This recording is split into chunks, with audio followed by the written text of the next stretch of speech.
의료 AI가 누군가의 생명을 구할 수 있다면 정말 멋진 일 아닐까요? 오늘 저희는 실제 뇌졸중 예측 AI 프로젝트를 처음부터 끝까지 한번 같이 만들어 볼 겁니다. 단순히 기술적인 걸 넘어서 어떻게 하면 모두에게 공정한 AI를 만들 수 있는지 그 현실적인 고민과 해결 과정을 생생하게 따라가 보시죠. 자, 바로 시작하겠습니다. 이 프로젝트가 마주한 가장 큰 난관이 바로 이 슬라이드 한 장에 다 담겨 있습니다. 전체 환자 데이터 중에서요, 실제 뇌졸중을 겪었던 사람은 5%가 채 안 돼요. 나머지 95% 이상은 건강한 사람들이죠. 바로 이 극심한 데이터 쏠림 현상, 이게 우리가 풀어야 할 모든 문제의 시작점이었습니다. 오늘 우리가 풀어야 할 숙제는 딱 이 질문 하나로 정리됩니다. 건초 더미처럼 어마어마하게 쌓여있는 정상 데이터 속에서 AI가 어떻게 뇌졸중이라는 아주 작은 바늘 하나를 정확하게 찾아내도록 만들 수 있을까요? 잘못하면 AI는 그냥 쉬운 길을 택해서 바늘 찾는 건 아예 포기해버릴 수도 있거든요. 자, 그래서 이 문제를 해결하기 위해서 저희는 총 5단계를 차근차근 밟아나갈 겁니다. 먼저 이 4.9%가 대체 왜 그렇게 심각한 문제인지 알아보고 이 데이터 불균형 문제를 해결하는 기술들을 살펴볼 거고요. 그 다음에 최적의 모델을 고르고 그 모델의 머릿속을 들여다본 다음에 마지막으로 이 AI가 모두에게 공정한지 감사하는 과정까지 함께 가보시죠. 첫 번째 단계입니다. 4.9%의 문제. 부제는 왜 정확한 AI가 실패할 수 있는가인데요. 아니, 어떻게 95%나 정확한 모델이 실제로는 완전히 쓸모없을 수가 있다는 건지 그 놀라운 역설을 지금부터 한번 파헤쳐 보겠습니다. 이런 현상을 기술적으로 클래스 불균형이라고 부릅니다. 그러니까 학습 데이터의 거의 전부가 뇌졸중 아님이라는 데이터잖아요. 그럼 AI 입장에서는 가장 간단하고 확률 높은 결론에 도달하게 되는 거죠. 바로 에이 모르겠다. 일단 전부 뇌졸중 아니라고 하자. 이렇게요. 그게 정답일 확률이 제일 높으니까요. 바로 이 지점이 핵심입니다. AI가 그냥 모든 사람에게 당신은 뇌졸중이 아닙니다라고만 대답해도 데이터의 95.1%가 비환자니까 정확도는 95%가 넘게 나와요. 숫자상으로는 기가 막히게 훌륭해 보이죠? 하지만 정작 우리가 찾아야 할 단 한 명의 환자도 찾아내지 못하는 목적을 완전히 잃어버린 모델이 되는 겁니다. 의료 현장에서 이건 정말 상상만 해도 끔찍한 일이죠. 자, 그럼 이 심각한 불균형 문제를 어떻게 해결해야 할까요? 두 번째 단계에서는 더 나은 데이터로 AI를 가르치는 방법, 즉 이 데이터 불균형과 정면으로 맞서는 여러 기술들을 한번 살펴보겠습니다. 접근법은 크게 두 가지로 나뉩니다. 아주 직관적이에요.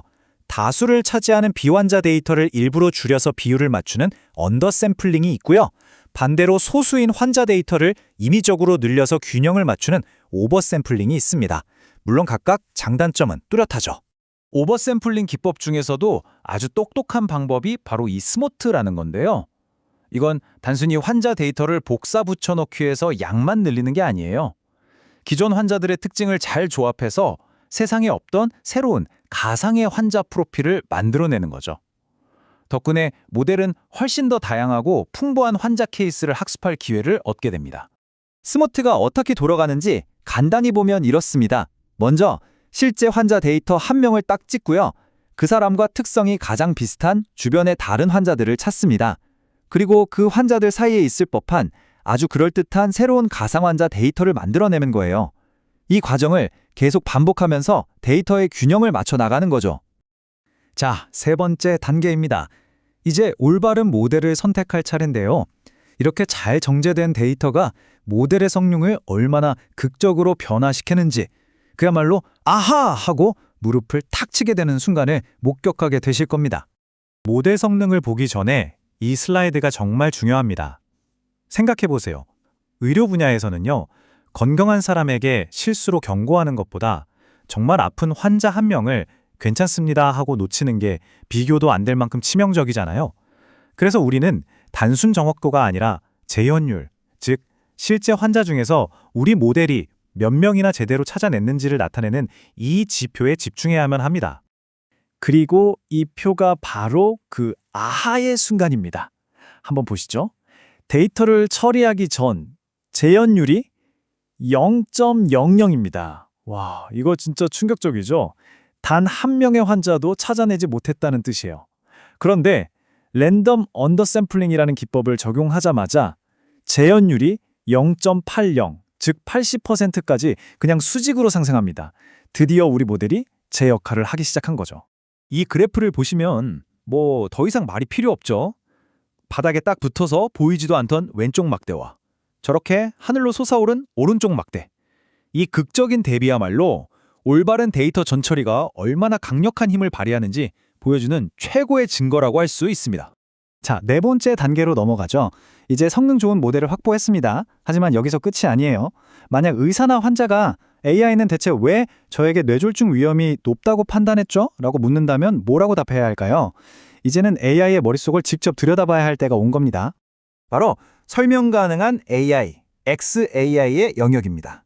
AI가 내린 결정의 근거를 우리 인간이 이해할 수 있도록 풀어서 설명해주는 기술이죠. 특히 사람의 생명과 직결된 이런 의료 분야에서 XAI는 더 이상 선택이 아닌 그냥 필수 조건입니다. 저희는 SHAPI라는 AI 도구를 사용해서 모델의 판단 근거를 분석해봤습니다.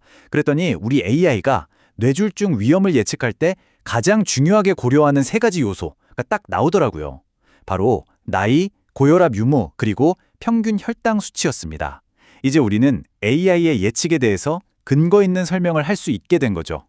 드디어 마지막 단계입니다. 우리 AI는 이제 정확하고 설명도 가능해졌습니다. 하지만 과연 공정할까요? 혹시 특정 성별이나 인종에게만 더 불리한 예측을 하고 있지는 않을까요? 이것이 바로 현대적인 AI가 통과해야 할 마지막 관문입니다. 공정성이라는 게 이제 단순히 그러면 좋지 하는 윤리적인 문제가 아닙니다. 2026년부터 시행될 유럽연합의 AI 법처럼 이제는 아예 법적인 의무가 되고 있어요. 특히 저희가 다루는 의료 AI는 고위험으로 딱 분류돼서 가장 엄격한 공정성 기준을 요구받게 됩니다. 그렇다면 공정성은 어떻게 숫자로 측정할까요? 대표적인 기준으로 80% 규칙이라는 게 있습니다. 말이 조금 복잡하게 들릴 수 있지만 아주 간단한 예시로 설명해 드릴게요. 만약 남성 100명 중 10명의 위험 예측을 받았다. 즉 예측률이 10%라고 쳐요. 그러면 여성 그룹의 예측률은 최소한 그 80%인 8% 이상이 되어야 한다는 규칙입니다. 이 비율이 0.8에서 1.25 사이를 벗어나면 이 모델은 뭔가 차별적인데? 하고 간주될 수 있는 거죠. 이런 공정성 검증을 위해서 마이크로소프트의 FairLearn 같은 전문 도구들이 사용됩니다. 이런 도구들은 우리 모델이 성별이나 연령 같은 다양한 인구 집단에 걸쳐서 편향 없이 공평하게 작동하는지 체계적으로 감사해주는 역할을 하죠. 이건 비단 의료 분야만의 얘기가 아니고요. 은행의 대출 심사나 기업의 채용 심사에 사용되는 AI에도 똑같이 중요한 문제입니다. 오늘 우리가 함께한 이 여정의 최종 결론입니다. 현대 사회가 요구하는 책임감 있는 AI는 단순히 예측만 잘해서는 안 된다는 거죠. 높은 성능은 기본이고 그 판단 과정을 투명하게 설명할 수 있어야 하며 마지막으로 모두에게 공정해야 합니다. 정확성, 설명 가능성, 그리고 공정성, 이 세 개의 기둥이 모두 튼튼해야만 비로소 우리가 신뢰할 수 있는 AI가 완성되는 겁니다. 마지막으로 이 질문을 던지면서 마무리하고 싶습니다. 우리는 흔히 이 AI 정확도 99%래 하면서 그 숫자에 감탄하잖아요. 하지만 그 이면에 숨겨진 불공정의 가능성을 혹시 놓치고 있지는 않을까요? 기술이 우리 삶 깊숙이 들어올수록 우리는 이 질문에 더욱 진지하게 답해야 할 것입니다.